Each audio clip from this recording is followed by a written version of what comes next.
এটা হবিগঞ্জ সরকারি উচ্চ বিদ্যালয়ের মাঠ। এটা অনেকেই জানেন যে এই মাঠটি নিউ ফিল্ড নামে পরিচিত। মাঠটির এই পাশটা এখনো ভালো রয়েছে, কিন্তু মাঠের যদি এই পাশে একটু দেখাই, মাঠটি ইতিমধ্যেই অনেক নষ্ট হয়ে গেছে। আসলে রক্ষণাবেক্ষণের অভাবে মাঠটির এই দুরবস্থা।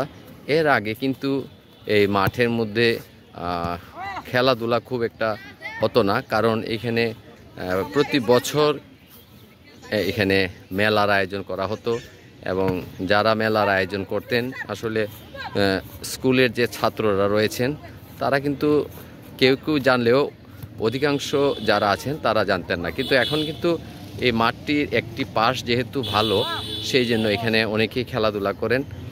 এখানে অনেকেই এখন যেহেতু একটা পাশ ভালো, আর এই পাশটা যেহেতু একেবারেই নষ্ট হয়ে গেছে, মাঠের যে মাঝখানটা এই জায়গাটা একেবারেই নষ্ট হয়ে গেছে, যে কারণে এখানে খেলা যায় না। আর এই পাশটা যেহেতু শুকনা, যে কারণে এখানে এখন অনেক মানুষ এখানে খেলাধুলা করতে আসে। এবং এটা কিন্তু হবিগঞ্জ সরকারি উচ্চ বিদ্যালয়ের একটি ঐতিহ্যবাহী মাঠ। আর এই মাঠটি কিন্তু দীর্ঘদিন খেলাধুলার অনুপযোগী হয়ে পড়েছিল, কিন্তু স্কুলের যে প্রাক্তন ছাত্র বা বর্তমান যে ছাত্ররা রয়েছে তারা সবাই মিলে মাঠটিতে এরকম খেলার উপযোগী করে তুলে, এবং বিভিন্ন স্থানে মাঠের বিভিন্ন স্থানে তারা কিছু সংস্কার করে, এবং এখন কিন্তু অনেকেই এখানে খেলাধুলার দিকে মনোযোগী হয়েছেন। তা আজকে এই মাঠ নিয়ে আপনাদেরকে একটু দেখাতে চাচ্ছি। মাঠের এই পাশগুলা বা অন্যান্য স্থানগুলা যদি একটু রক্ষণাবেক্ষণ করা হতো তাহলে মাঠটি আরও সুন্দর দেখাতো। এবং হবিগঞ্জ শহরের ভিতরে কিন্তু এরকম কোনো এত বড় মাঠ এরকমভাবে অযত্ন অবহেলায় পড়ে আছে, এটা সাধারণত দেখা যায় না। আর এই হচ্ছে পুরা মাঠ। আর এই পাশে যেহেতু শুকনা, এদিকে সবাই খেলাধুলা করছে। আর এই পাশটা যদি আপনাদেরকে একটু দেখাই, এই হচ্ছে মাঠের পুরোটি অংশ।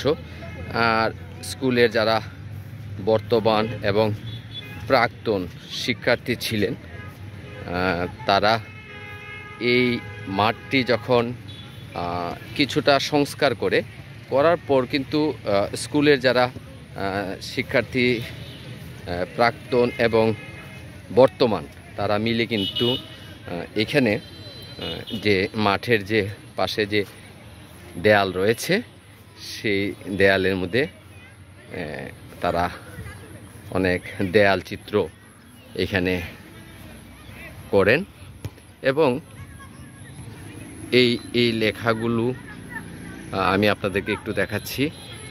এবং খুব সুন্দর করে এখানে এই দেয়াল চিত্রগুলো তুলে ধরা হয়, এবং বিভিন্ন লেখা রয়েছে এখানে।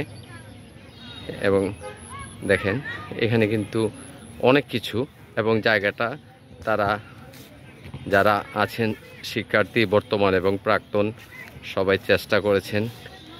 এবং এটা হচ্ছে স্কুলেরও একটা দেয়াল চিত্র এখানে তুলে ধরা হয়েছে। এবং অন্যান্য যে যারা হবিগঞ্জের এই যে আরেকজন কৃতি সন্তান, মুক্তিযুদ্ধের chief of staff major general Abdur রব্বির উত্তম, এরকম অনেক কিছুই আছে। উপমহাদেশের বিখ্যাত গণসঙ্গীত শিল্পী হেমাঙ্গ বিশ্বাস। এবং আসলে আর একটু কাছে যেতে পারলে হয়তো দেখানো যেত। এখানে কিন্তু অনেক সুন্দর একটি জায়গা ছিল, জায়গাটা আসলে একেবারেই যেহেতু রক্ষণাবেক্ষণের কারণে নষ্ট হয়ে যাচ্ছে। তো আমি আজকে আপনাদেরকে মাঠের এই দুরবস্থাটাও দেখালাম।